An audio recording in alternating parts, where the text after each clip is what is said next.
Well, I think, Kathi, I think we're ready to start. How are you feeling about today's webinar? Terrific. I'm certainly looking forward to hearing from you and the rest of the team. And let's just jump right into our presentation.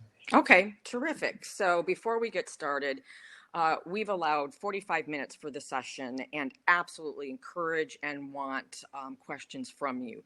You should have access to be able to ask questions. So we will try to address those throughout the webinar, or if we can afterwards. Keeping note, we know technology is our friend, and sometimes it can be a temperamental thing. So we absolutely bear with us. Do try to reload browser. If you have run into any problems, just reload the link and stay tuned to us. So an introduction for our webinar series. This is the, first of all, thank you so much for attending. We know you've got a lot of competing priorities.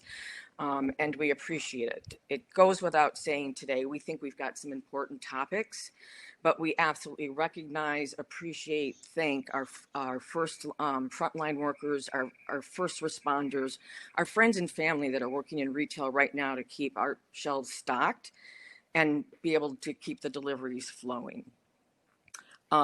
We also want to let you know that, oh, there we go. We know that we're all in this together. However, we know we're going through very different journeys. So the one piece we really want to emphasize today is this is not a PAG commercial. We are here to help. We are passionate about our expertise, and we want to help you in any way that we can. So as we continue, if you want to move forward. So this is the first of 4 webinar series. Last week we spoke about triaging your inventory and really looked at both essential and non-essential retailers and gave some immediate, short-term, and longer-term solutions. The link is posted. We invite you to view that if you missed it. Today we turn our attention to the people and how this has affected you and how it has affected your organization. Next week, we will begin the journey back and emerge from COVID. And then our last week wraps up with predicting the future, retail's new world. So without further ado, let me introduce our panelists. Marty Anderson is a colleague of mine and is an experienced change leader with more than 20 years experience in retail merchandising and planning.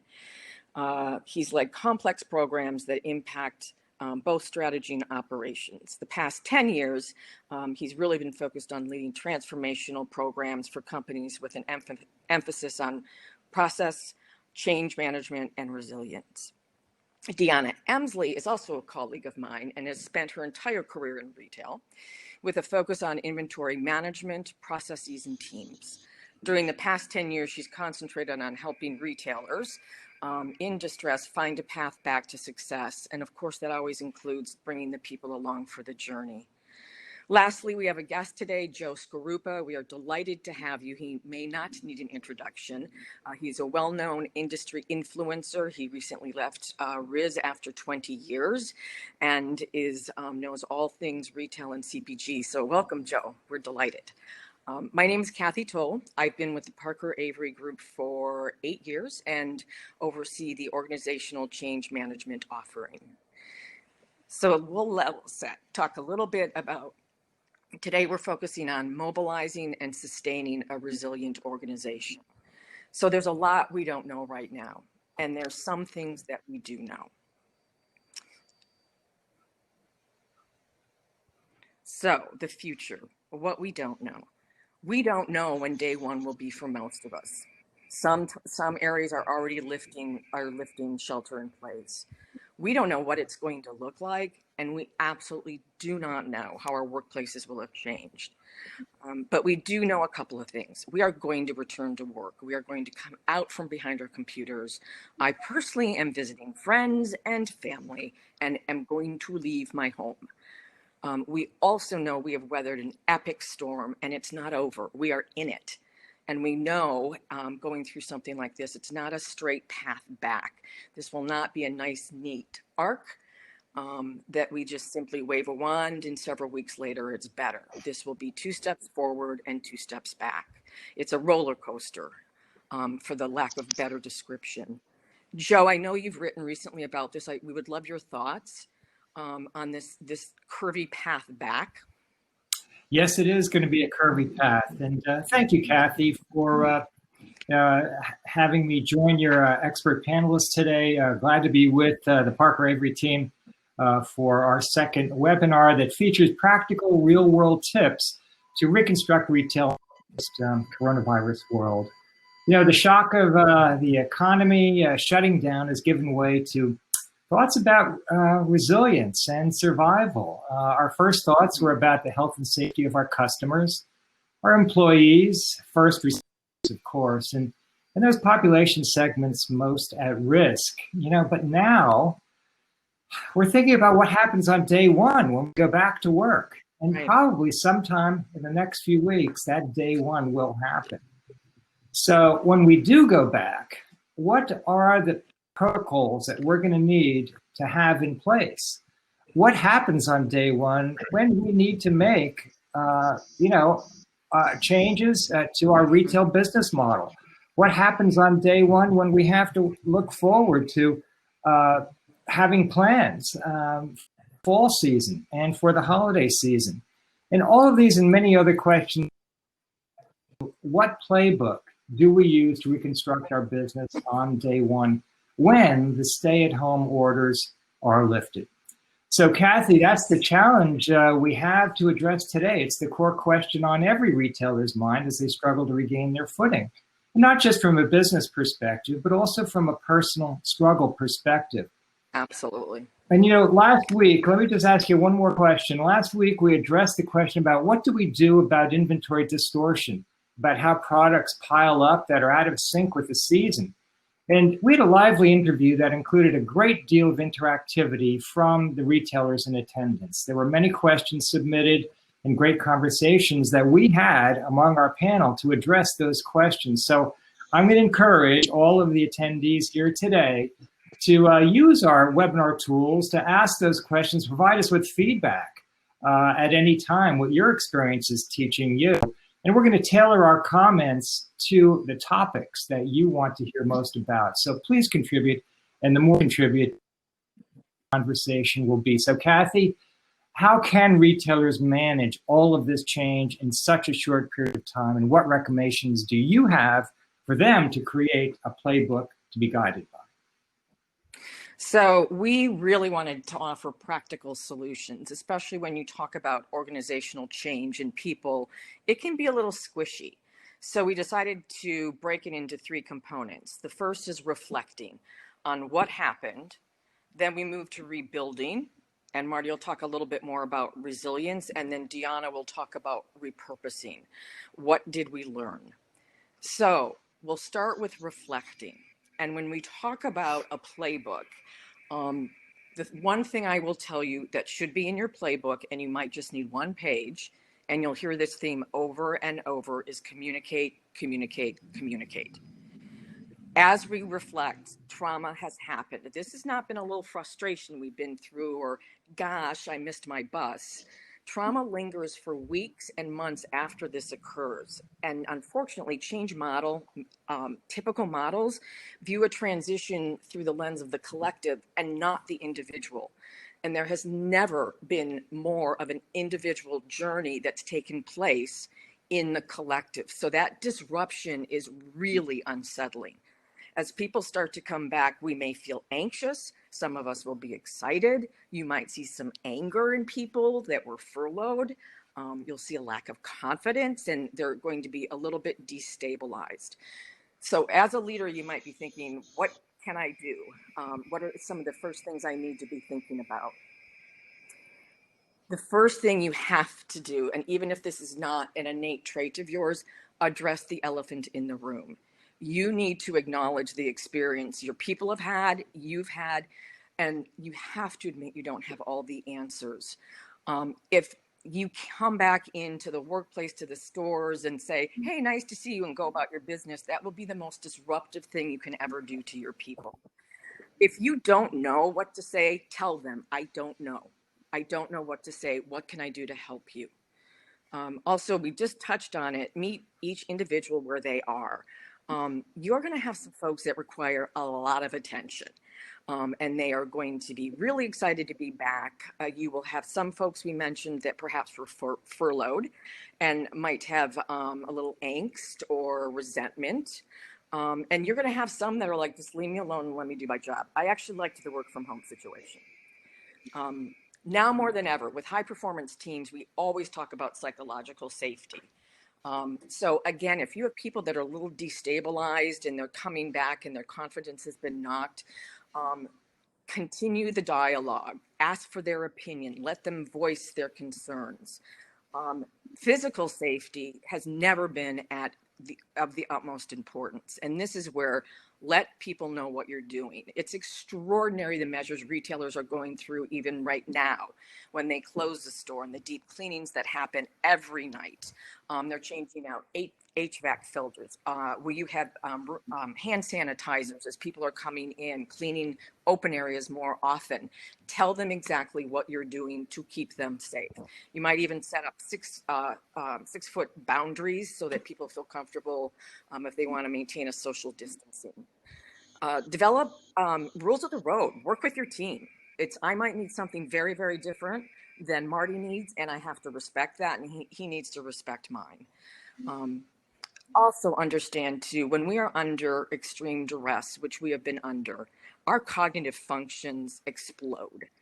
Our executive functions go AWOL. Those typical, the ability for me to concentrate, for me to be as articulate, for me to make decisions as easily is greatly compromised. If you see your folks coming back into the workplace and some of your top performers are stumbling, totally normal. This is going to be an individual journey back. So manage your expectations. This will not be pixie dust falls, and now everything is back to what it was.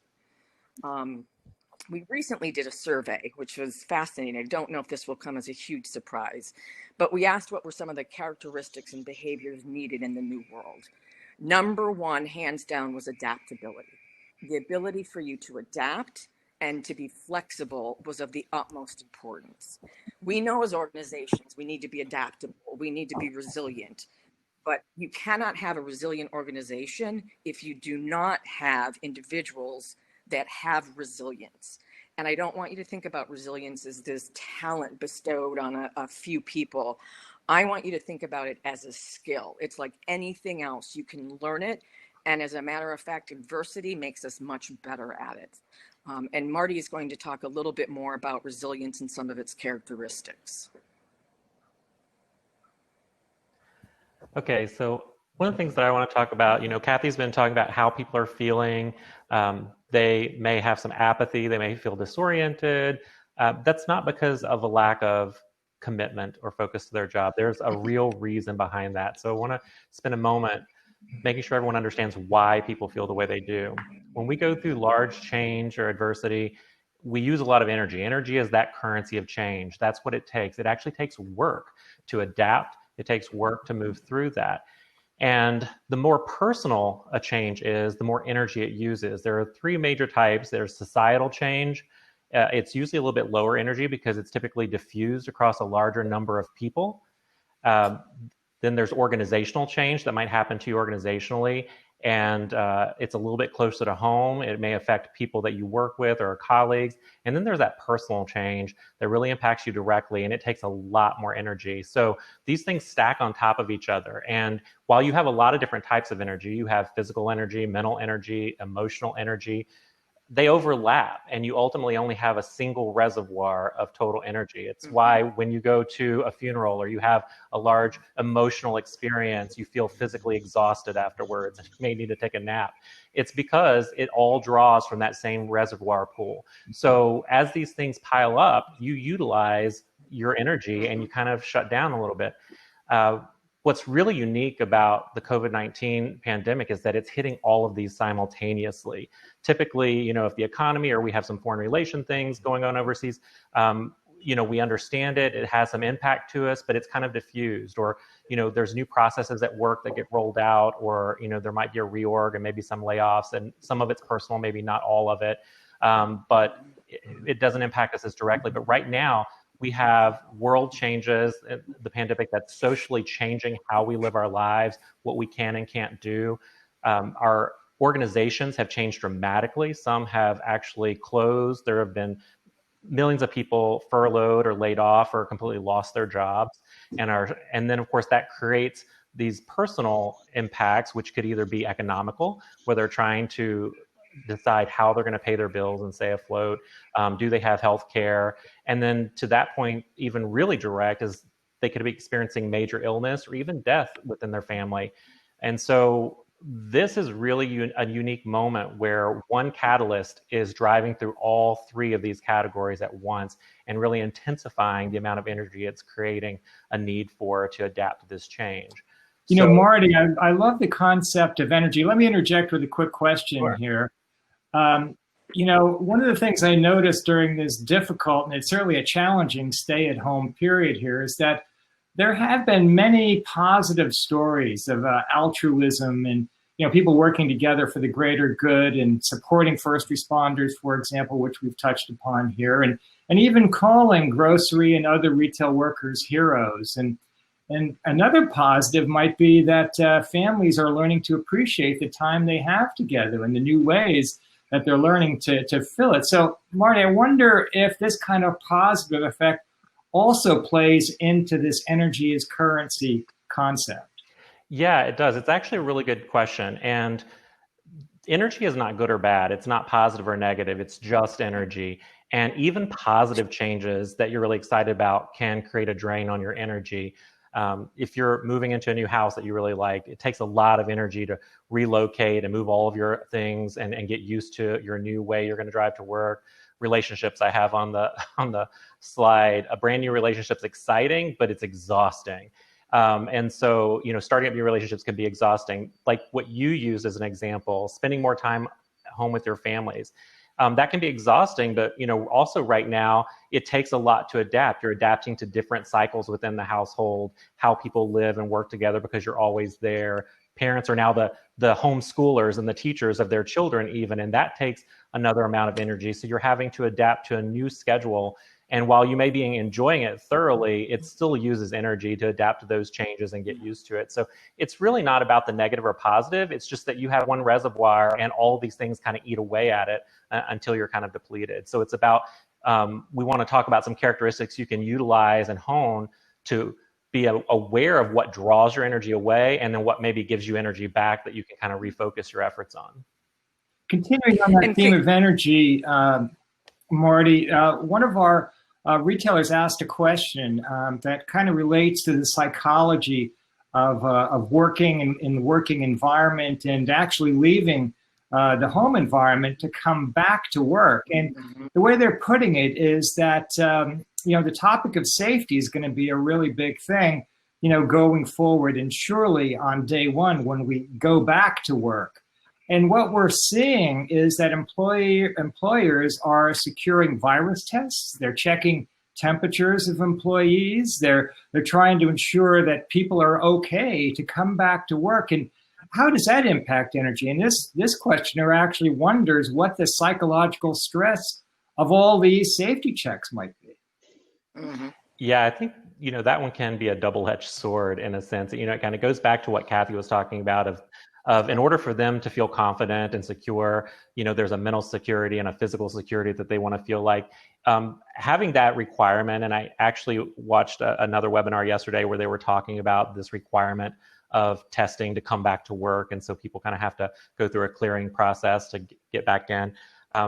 And some may find that really satisfying and secure because they know that everyone there has gone through that. And that may be one of the things that as a company you decide to make people feel safe. And that's a stress reducer.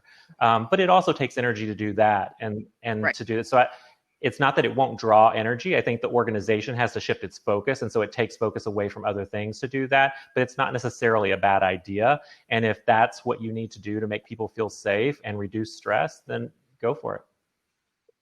Yeah, I completely agree, Marty. It's as you were using that example, I was thinking to myself in the security line at the airport, I hate that line. That line is like so frustrating to me. However, and it's stress provoking. I need that. And I feel if we didn't do it, I would feel more anxious. Yeah. So I think for me, the big takeaway is those first few days back, people are going to be zapped by 2 p.m, right? They're going to be exhausted. And there's a little bit of that, hey, maybe, we're not back to the 10-hour days immediately off the bat because of so many of these different new protocols that are going on. And I think, Kathi, it comes back to what you said at the beginning as well. We just have to communicate, Yes. explain the intent, and really actively seek feedback on whether it's working for everyone or not. That's right. To Kathy's point, it's kind of like we were talking about positive change also uses energy. We may need that to reduce some of the stress, but people are still coming in exhausted. Just because they've been furloughed or they've been at home doesn't mean they're relaxed. They haven't been sitting on a beach. And like I said, some of them are having to do homeschooling for their children, and that's a big stressor on yourself. I used to be a teacher and having to manage that. And I've seen people posting videos and, being really confused about how to do that effectively and just feeling stress and ownership of that being on their shoulders because they worry for their children and want to make sure they're doing a good job, having to plan meals every day and making sure there's food available and cooking where maybe you didn't cook as often before, making sure that you and your kids are getting out and getting exercise and not, getting cabin fever. There's a lot of stresses to just being isolated and in home. I saw a study they were talking about on the news that anxiety medications are at an all-time high right now being prescribed. And so, people are coming back in a state of stress, and that's something that employers are going to have to acknowledge.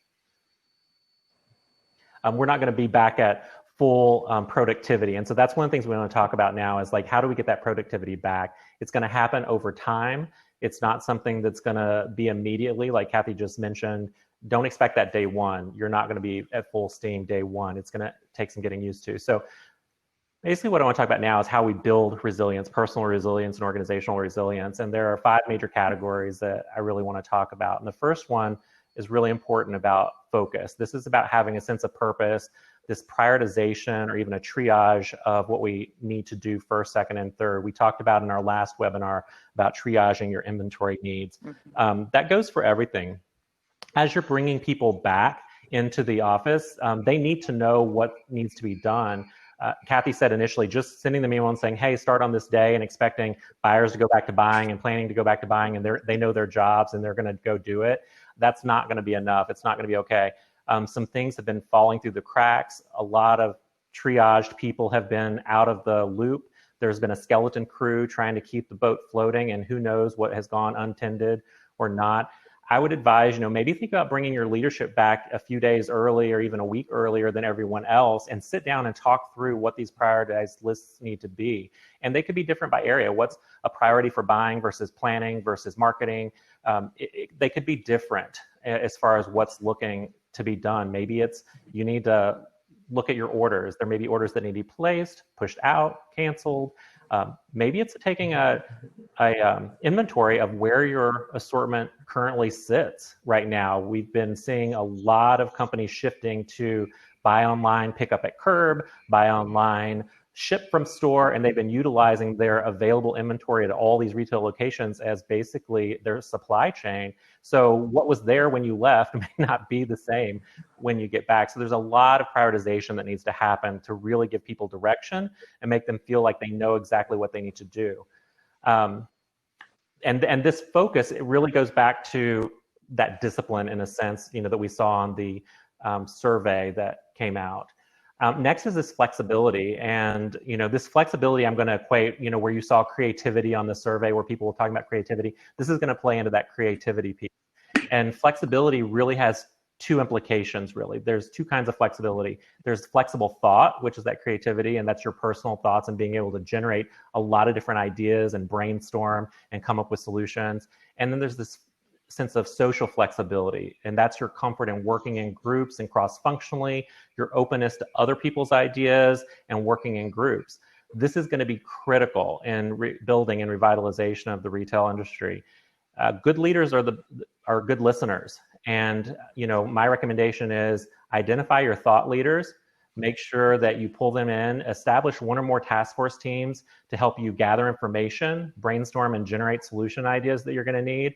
And this team can also then help you support communication, retraining, this could be a real critical, brain trust, if you will, to really help you. As Kathi said earlier, it's not a leader's responsibility to know every single answer. It is their responsibility, though, to empower and engage their resources and their teams to find those answers and come up with some solutions. The next is like going into organize. This is really important. One of the things that really sets people off kilter when you're going into large change or adversity, as we'll call it, is a lack of control and a lack of predictability. As humans, we like a sense of control and predictability, and that's what also makes people feel unsafe. They want to know what to expect. So any amount of this control or predictability that we can add back into our environment is going to keep people calm. It's going to remove some stress, and it's going to help them focus on what needs to be done and get back to a higher level of productivity. So create this structure, and this is something else you can think about early with that kind of triage set of priorities, is how are we going to set our expectations from communication, from processes, and set up some short-term and some long-term ones. When you first come back, and again, people may be coming back in phases. Everyone may not start back on the same day. So what you do immediately could be very different than what you do 3 months from now. Maybe you need daily stand-up meetings the first week or two so that you come in, you set expectations, you set up a communication track, but you need to check the temperature every day, maybe literally and figuratively, to see how that's working. What have you uncovered? What did you find that has fallen through the cracks that we didn't know about? Take that, add it to that prioritization list, and see how it floats up.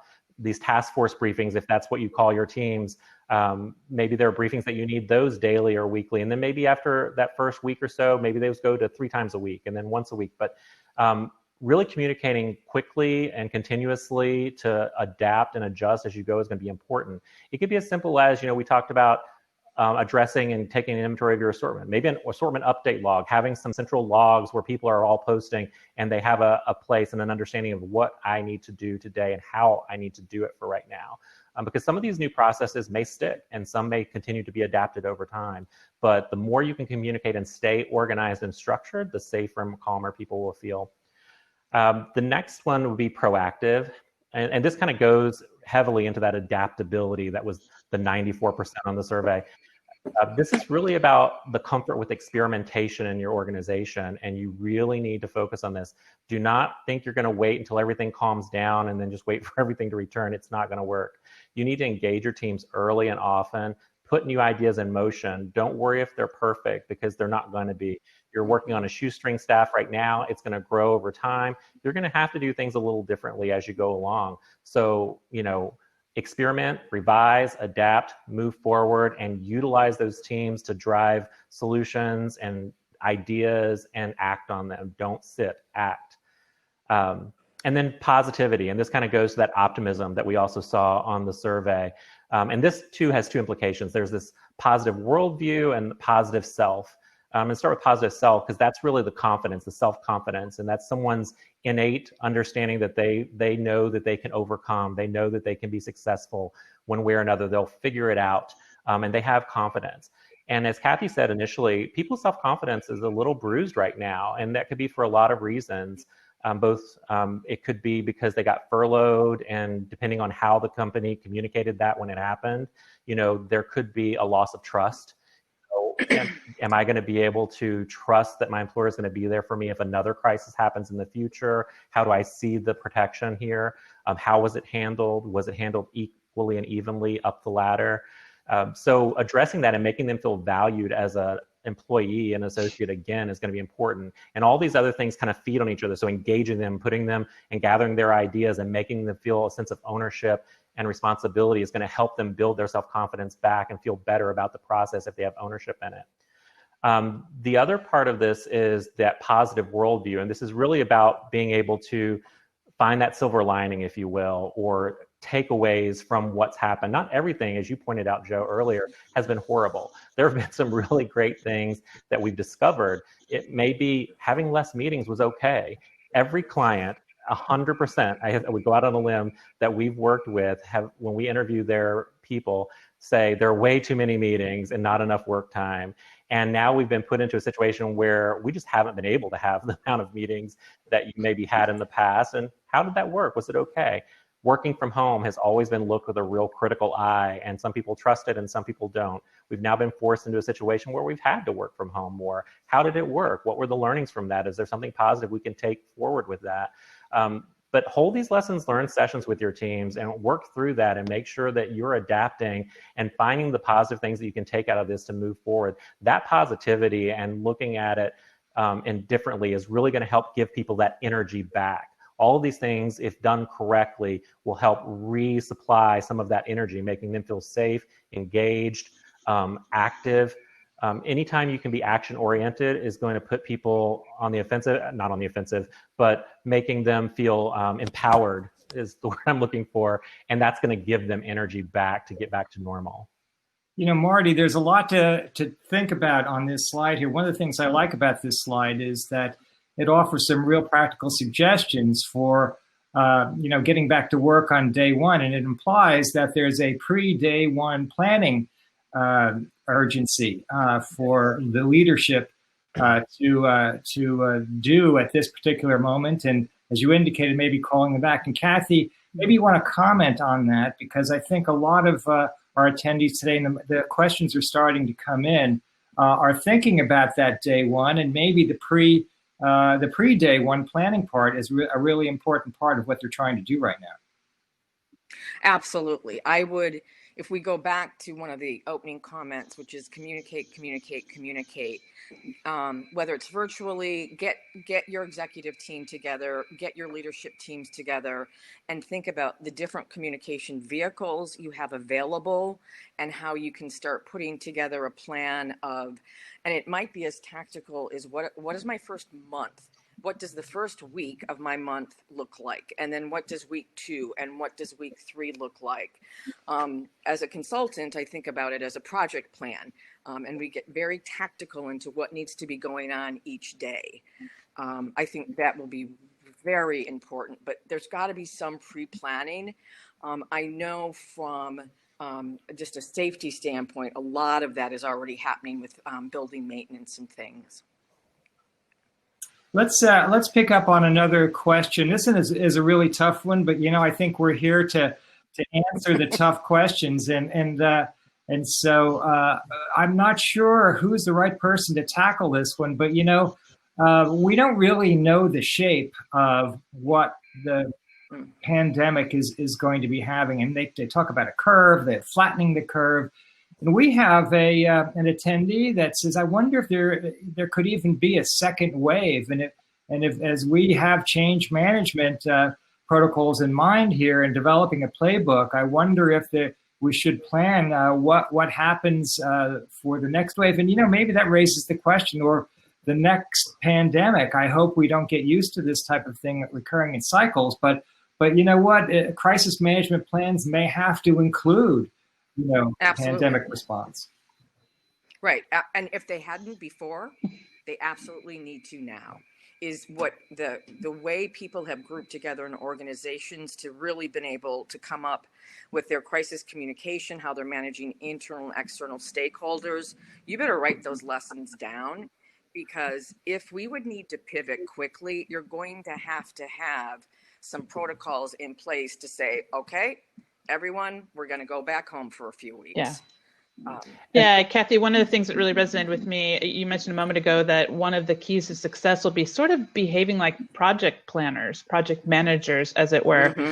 And one of my most important tools when I'm in that role is to always have a plan B, and to be constantly watching for, is now when I need to come off the tracks from plan A and get onto plan B. I think there's been an enormous number of lessons learned about how great we all are at developing a plan B. And we're going to have to get a lot better at executing it more nimbly than perhaps we ever had to before. Absolutely. That's right. And I think companies are inconsistent in how they deal with this. From my seeing and a lot of clients, and we do a lot of software implementations and things, IT departments do this all the time. They have redundancy plans, they have remediation plans, they have emergency plans, they have backup servers in different cities in case there are natural disasters.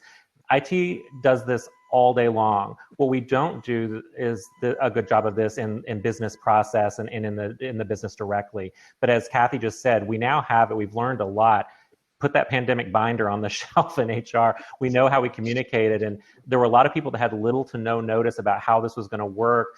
At one of the clients we left, they were calling people in and giving them Teams training meetings really quickly so that they could go home and know how to use Teams, or maybe it's Skype or Zoom. So hopefully that's been trained now, and maybe that becomes part of their onboarding. And particularly in this kind of lessons learned and what did we take away that we should carry forward, some of these processes don't have to go away. If we get more comfortable with remote work and that becomes more of a standard and not just an exception, they'll be ready for some of the things, maybe not everything, but it could be a little more localized. What if there's like I said, a natural disaster, like a hurricane that hits one region? While it may not be as big as the pandemic and a societal impact, but in that area, in that state, it could be just as traumatic, and you would still have some of the same things going on. So I think you can establish that and take it away. And if they don't, they're missing the mark. They're missing a great opportunity. Yeah. Which is a great transition for Deanna on reflecting on lessons learned. Yeah, and we've talked a lot about some of the things that just haven't felt good throughout this event, but it's funny that I would be the optimist in the group, because anyone who's listening who knows me, this is not the normal role I play, but I have really loved finding the silver lining as I too have experienced all of this disruption.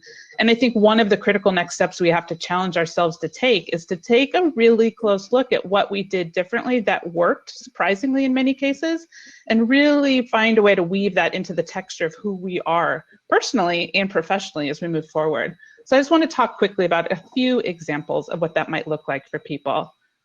On the one hand, I think the one that's most visible probably to most people are operational transformation. So examples where a distribution center that always has been configured and staffed to handle both shipments to and from stores and shipments to and from customers had to completely reconfigure, team, staff, everything, to only focus on that direct to customer side. And Marty mentioned a moment ago, this is a classic IT project. People have been paid a lot of money to make that kind of transformation happen. And it always takes weeks, if not months, to pull it off. Yeah. And we've all seen, many of us are customers of retailers who have pulled this off within days. And so one of the things we want to look at now to figure out how do you make a lesson like that stick is, well, what barriers were removed? And how do we make sure those barriers stay out of the way? And that doesn't mean we want to do big transformation programs in a really scrappy way from here on, but there's some really important barriers that got forcibly moved out of the way that we probably want to take a really close look at. Another example is team members. And I'll tell you, one of my personal favorites I've experienced as a customer is some of my retailers are using their store employees, rather than furloughing them, they're using them as digital stylists. And so these are store associates who previously had no stylist experience. They had never used the technology they're using now to have that experience with me one-on-one. And yet they had to learn and immediately leverage in a very public, high stakes way, a completely new skill. And again, the phrase necessity is the mother of invention just really rings through these examples. And again, many of you are living through these and pulling off these miracles day in and day out. And some of us are simply consumers experiencing them. But there's something really powerful about watching somebody learn and then leverage a new skill that quickly. And going to what both Marty and Kathi said, the confidence building that happens when we give someone the opportunity to do that really just can't be measured. The power of that is really incredible. And then I'll close by also, this is sort of an umbrella example, but if we all think carefully about all the decision making, again, in our personal lives as this disruption is waved through us, and certainly in our professional arenas, we've had to make much more accelerated decisions than maybe we ever have before. And most startling is we've had to make those quick decisions with very little information. There's not a last year to go refer to, well, what happened last time I had to make a decision like this? Right. There's not a lot of time to go collaborate with other people and see what lessons they've learned when they were in similar situations. We've had to make incredibly public in some cases, and certainly very risky decisions very quickly. And again, I come to this question of, well, what has been true during this event that wasn't true in the past that gave us as people, as leaders, and as organizations the confidence to take those risks? whatever that is, and that's not one answer for everyone, but we really want to take some time now to examine that and to make sure we weave that into how we all operate moving forward. And Deanna, I think we chatted a little bit about this. That confidence sometimes didn't always feel confident. Right. No, it's certainly been hit or miss. And again, when you're making decisions in rapid speed, it rarely feels like you've made the right choices. There's a lot of, well, I'm going to just give it a go, and I'm going to be ready with my plan B. I'm going to be watching carefully for whether it was right or wrong, and I'm going to be ready to be nimble.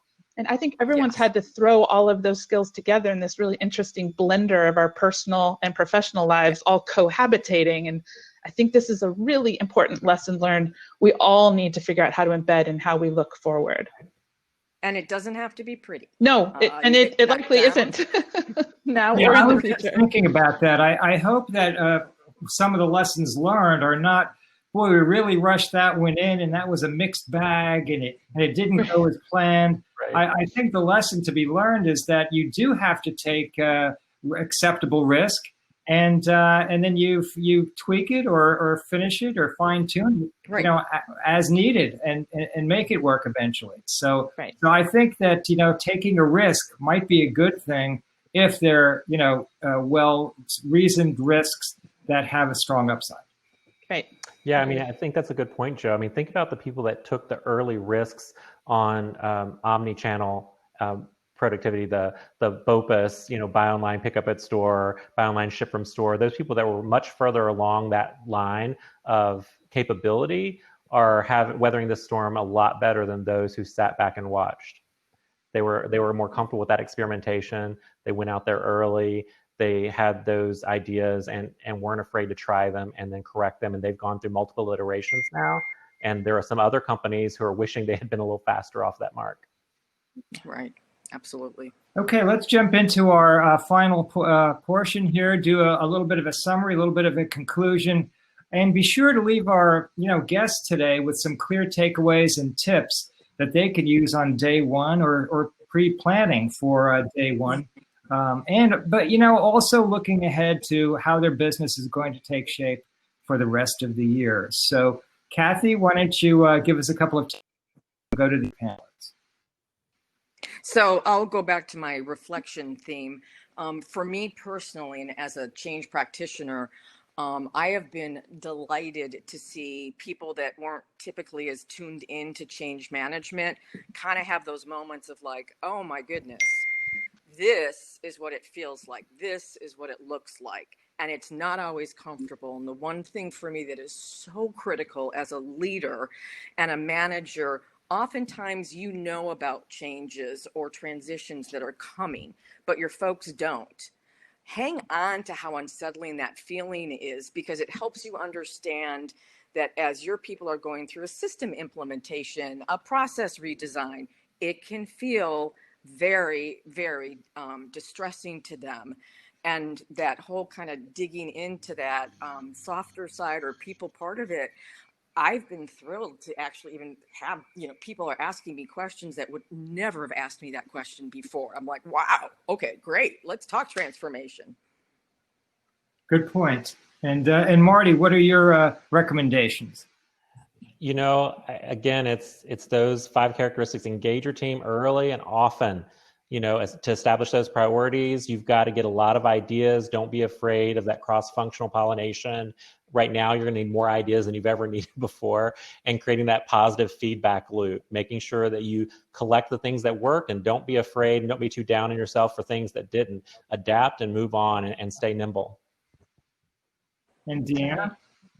Yeah, and I'll just wrap up. I've been following 2 amazing colleagues, so I don't want to be too redundant, but they've touched on a lot of this theme of really looking for that silver lining. What I'll simply add is, in many cases, these lessons we've learned have been about things that got out of the way, things that as a part of our normal decision-making or organizational structure were just really hard barriers to being creative. And through, again, necessity being the mother of invention under these situations, those things could no longer exist in our way. And I think that probably is going to be a theme people have in finding the lessons that can be embedded in the new normal. reducing barriers, simplify, speed to market, all important themes. And Right. Kathi, why don't you leave us with a final word and a thank you, and tee up what we're going to be doing next week. Absolutely. Thank you. First of all, Joe and Deanna, Marty, it is always a delight. And this is a group that can have a lot of great conversations. So we want to thank everybody who's joined us. And we absolutely will be posting a link for this recording. You will receive it. We have last week's posted on our website, and we'll also be following up with a blog post that's encapsulating these ideas. Finally, I have to say, if any of this resonated with you, please do not hesitate to reach out to myself, Marty, Deanna. We are passionate about what we do, and we want to help in any way that we can. So drop us a line, shoot us an email, and we are more than happy to take whatever time we need to walk you through questions that you might have. So with that, I will leave everybody to a fantastic rest of their day. And thank you for joining us.